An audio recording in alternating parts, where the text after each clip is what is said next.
Hello, I'm Billy. And I'm Natalie. And we are Backroads and Byways. And we have got a special Q&A for you today. Yay! It's our first Q&A. It is. It's our first Q&A. And so what we've got is we have some questions that were sent in by some of our followers through Instagram and Facebook and YouTube. Most of them, I think, came in from Instagram. And so we're going to, some of those followers had similar questions, so we're just going to read a few of those. And then we're also going to ask each other a couple of questions. And have I got some questions for you? Great. No. So, anyway, so we've, just to bring you up to date, we are currently in our new to us RV. Her name is Patience. Our truck's name is Duke. And we've named the RV Patience because we have no patience. God has definitely taught us some patience in this whole process, especially with the trailer. It's been about between 3 and 4 weeks it took us from the time that we first looked at it until everything kind of manifested around so that we could go ahead and finalize the deal and go pick it up. So. Yeah. And please forgive us if you probably hear the air conditioner in the background. It's really hot outside, so we'd rather not try to do this without the AC on. It is on low, so hopefully it's not going to disturb us too much. So anyway, we're now in our second day, right? Our third day going into being in the new RV, and we do have it set up on a campsite in a resort near home. So anyway, so let's get on with the questions, shall we? All right. First question is from Shelly from Facebook. Should I say her last name? No, probably not. She may be in witness protection. We don't know. Yeah, she's probably definitely. Okay. So, from Facebook, Shelly says, where is your first trip? Well, right now we just got the RV, and like I said, we're in our third day staying in it. We're going to stay relatively close to the area just so that we can get a feel for pulling it behind the expedition and what we can and cannot have in the RV, because right now we've got a number of things that we've brought to the RV that we wanted to equip it with or decorate it with, but we also are struck with the realization that the truck is only going to be able to pull so much weight. Yeah. So there's going to be a culling process in there as to what we're basically is going to be brought down to what do we really need and what is it that we just want. So we're going to go through that process. So our first trip is probably going to take place in August, at the beginning of August. In July. About the third week of July. In July, we're going to be going from here, headed towards San Diego, California. The reason we're headed to San Diego is not because of a touristy kind of thing, or one of our sons is graduating Marine boot camp in August, the first part of August, and so we're going to start heading that way in July and then be there at least by the 8th of August. So that will be our first trip as far as destination. We'll be headed to San Diego. All right. Second question from Instagram. RV there yet, honey? 2018. And we know they're not in witness protection. They're just saying. They have two questions. Okay. The first question is, what has been the most difficult part so far? Maybe they mean like 3 days in. What has been the most difficult part? Or of the whole transition? I don't know. Well, probably the most difficult part for me is just making the adjustment as far as knowing what the Ford Expedition, what it's going to, mechanically, what it's going to be able to do and how well it's going to be able to perform. That, the day that we brought it home, we traveled, I think it was around a little over 115 miles pulling the RV back home. And the majority of that trip consisted of hills and curves and things like that. So, yeah, the pucker factor was definitely a situation for me that day. White knuckles. Yeah, definitely white knuckle. And so yeah, struggle for me is just easing into the whole idea of, okay, that it's going to do okay. So, second question.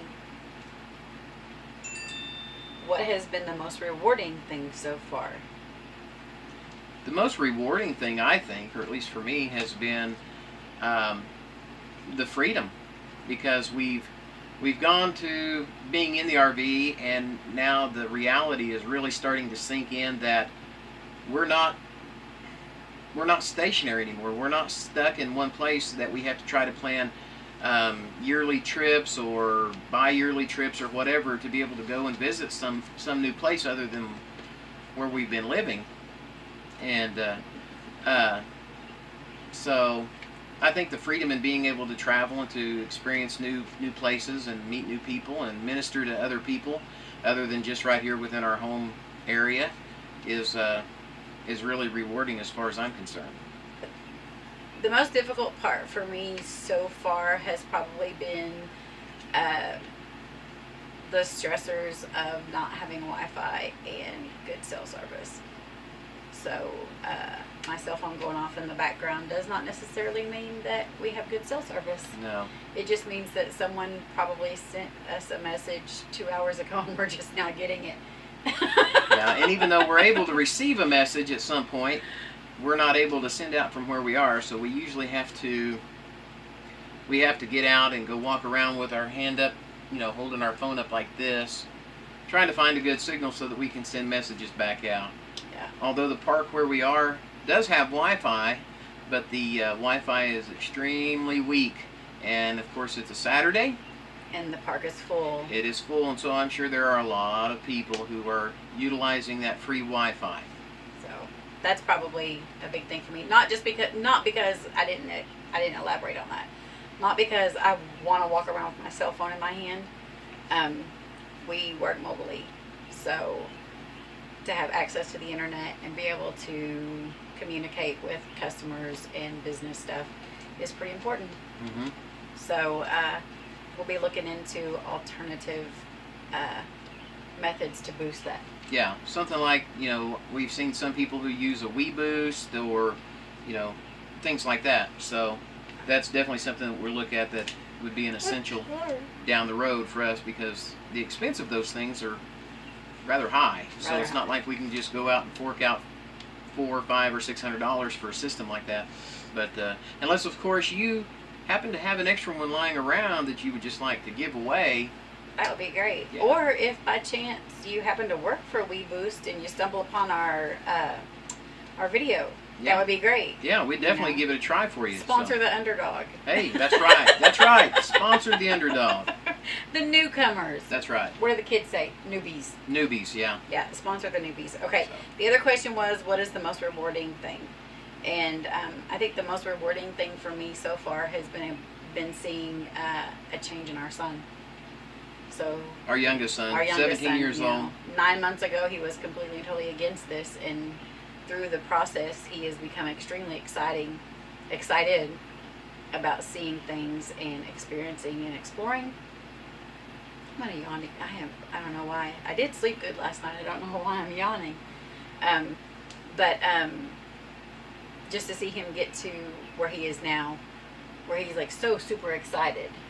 3 days before we picked up the RV, he was just like on cloud 9, and the day that we went to go pick it up, he kept saying, "Oh my gosh, mom, we're doing this. Yeah. It's happening. We're doing this." Yeah. And so we woke him up yesterday. I was kind of, Riley, guess what? We're doing this. So yeah, I think that's been maybe not the most rewarding thing, but definitely a huge rewarding thing. Okay. No Roots, No Problem from Instagram asks, do you plan on boondocking or park hopping? Well, we talked a lot about boondocking, and we definitely intend to do some boondocking along the way. Some different factors that are going to play a role in when and where we do that is going to be the weather. If it's hot outside, then we're definitely not going to really do a lot of boondocking at that particular time or in that particular area. Right now, with our current setup, we do not have solar, we do not have a generator right now, so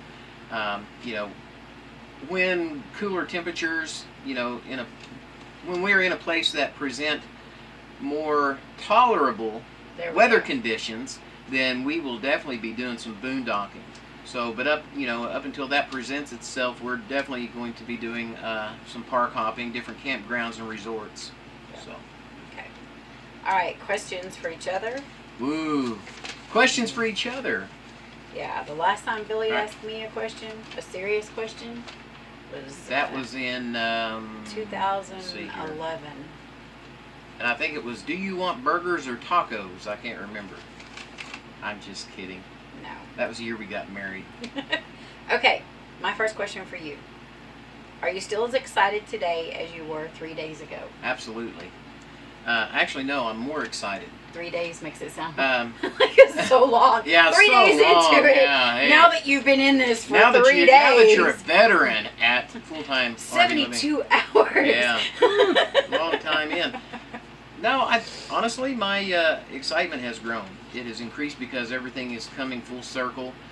The reality of it is really sinking in, and knowing that we're going to be able to go out and explore new areas, meet new people. We're going to be able to minister to the needs of people outside of our home area, and to be able to go and to do those things, to fulfill that, is becoming more and more exciting to me. Okay. Oh, my turn? Oh, your turn. Sorry. Yeah. Oh, that's right. We're going to take turns. Okay. Okay. All right. My question for you, or my first question for you, what has been the biggest struggle for you personally in making this change from sticks and bricks to RV living? Space. Okay. I could sum it up in one word, but I can go a little bit more into it. Is when you think of tiny living, you don't think of how tiny living is. So when you think of, hey, I could do that, your mindset is, I think this would be easy, because you're thinking, you can camp in a tent, so surely you could live in a 33-foot RV. Not necessarily so, because a lot of things that you can do without for 5 days, you can't do without for 5 months. Yeah. And so when we first started looking for an RV, which I'm very grateful that Billy kind of put his foot down and stood firm on that, I was wanting to go with something like 19-foot, 24-foot tops. And now that we're in this one, we understand how a 33-foot travel trailer can be a couple's setup. Yeah. So, yeah. But so I think space, just realizing how little space there really is. And we have great storage. Yeah. So we have a 2001 Sunnybrook. It's an RKS? No, it's FKS. an FKS. Sorry. It's an FKS. It's front kitchen. Front kitchen slide. And so, but it does. We have tons of storage, but still, like Billy mentioned earlier, the weight factor is a big thing too. So just because you have room to pack a bunch of stuff in doesn't necessarily mean that you want to. Now I'm going to interject there, because all the while we do have a lot of storage on the inside of the RV, on the exterior of the RV we don't have so much storage space. The largest storage that we have on the outside of the RV is, as far as outside accessibility, would be under the bed. And that's not a whole lot of room. That's been the biggest storage accessibility, as far as accessing from the outside. Sewer lines, water lines, and electric stuff is about all that's going to go in our outdoor storage. Yeah, probably. And maybe a few tools. Other than that, that's all that's going to fit in there. And of course, the sewer and the hoses and those things are all going to go in tubs of their own, so that we're not cross-contaminating anything. So, but okay. So. All right. Second question. What is one thing that you would like to share with those that are thinking about or preparing for full-time RV living? What's motivating you? What is your motivation for wanting to do the full-time living kind of life? If it is because everyone else seems to be doing it, then don't. To me, I've always been the type of person that just because other people are doing it doesn't mean it's going to be what's best for me. So if that's your motivation is because everyone else is doing it, then don't be silly and do that. Our motivation was the fact that we definitely want to be able to visit other areas. We want to be able to experience these small towns and things. Part of the reason that our title or our name is Backroads and Byways is because that's how we plan to travel, and the places that we want to visit are the small, out-of-the-way towns, smaller cities, rural areas, things like that. They hold a lot of history, and to me, those are places that were really the building block, I guess you could say, to our country. In a lot of these communities, they had a starting point. What was the culture of people? What was their determination like? What were the resources that they had to be able to establish a township? And if it did grow, what were the contributing factors that allowed it to grow as it had? So I'm just really intrigued by those kinds of things and history in general. And we've experienced a lot of that in some of the areas within the state that we live in, and just that there's a lot of rich history out there, and a lot of it that just happens to be overlooked for the most part. So, and also ministry, being able to minister to people that are beyond our home territory. Ministry is a big part of our life, and so to be able to go out and to be able to minister to other people, instead of sitting back and saying, hey, well, let's let the hurting people come to us. Well, that's not how it's supposed to be.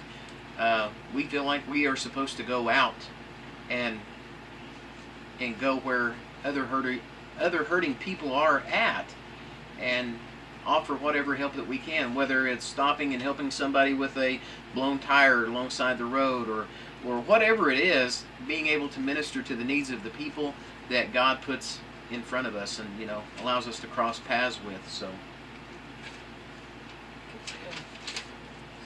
my question for you, last question. Yes, my final question is, what's for supper, honey? No, I'm just kidding. No, my chicken. Chicken. Answer is always chicken. Second and final question for you: what is the greatest thing that you hope to be accomplished or to occur, having made this decision to full-time RV? Okay, I think the greatest thing that I would like to come from this decision is one, for me to learn to slow down. So it's kind of like a two-part thing, I guess. For me to learn to slow down and to give myself an opportunity to be used, and not to be so fast-paced, got to be busy all the time. We've been here for 2 full days. This is our 3rd day, and both days I've taken a nap. And so I was frustrated and struggling on that. Like, I took a nap, and to me it felt lazy to take a nap. Is that wrong? No. To me it felt lazy to take a nap, and I'm I've had several RV women that have said, if you feel like you need to take a nap, take a nap. That's one of the reasons why you transition into this lifestyle, is to slow down and to enjoy life. So take a nap. Allow your body to rest up and prepare for something super exciting. And so I think that's, is one, for me to learn to slow down. And the second is just to be able to not have the agenda and the plan every day and the schedule every day. I'm a micromanager. Like, I like to have everything planned, like down to the 15 minutes.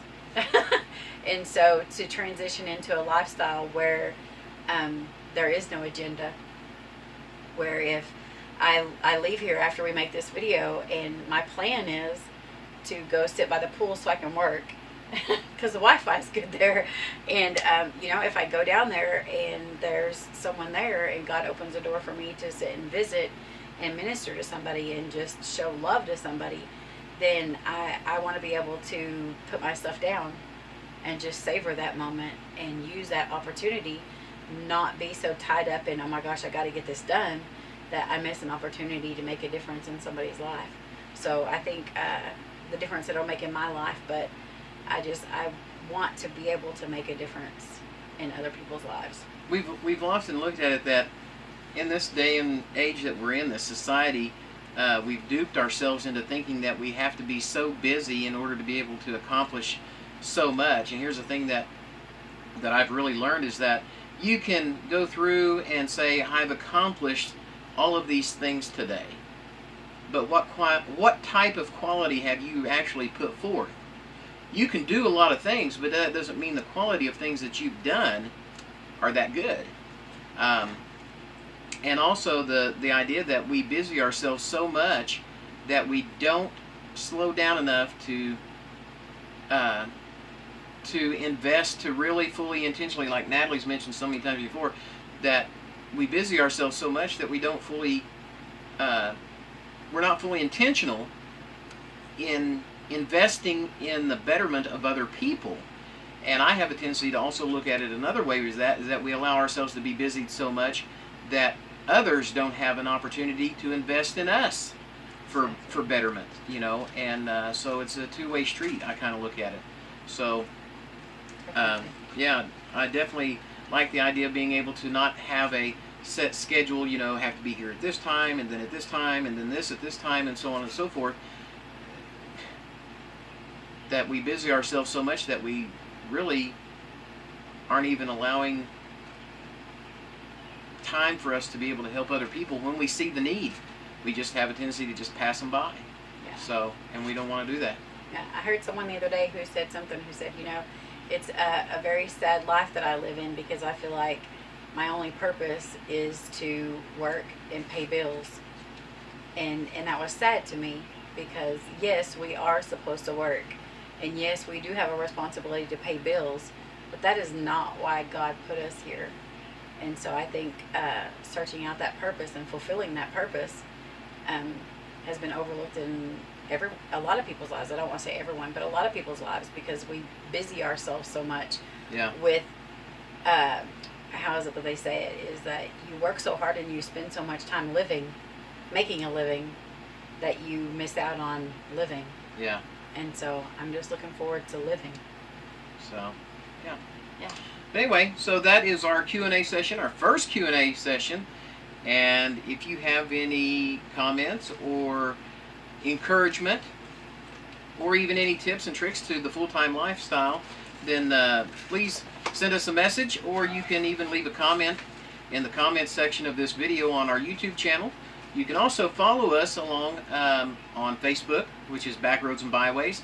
You can follow us on Instagram as well. That one is a little bit different. It is Backroads _ the word and _ again, and then the word Byways. And of course, you can follow us on YouTube. And subscribe to our channel. Yeah, definitely. Please subscribe to our channel. Be a backroader. The Backroad Gang? No, it's called it's the Backroads Crew. Oh. Join the Backroads Crew. Be a backroader, and be sure and click the little silver bell icon up there in the upper right-hand corner of your screen if you're seeing this on a laptop or a desktop computer. Be sure and do that. You'll receive notifications of new videos that are uploaded as they're uploaded.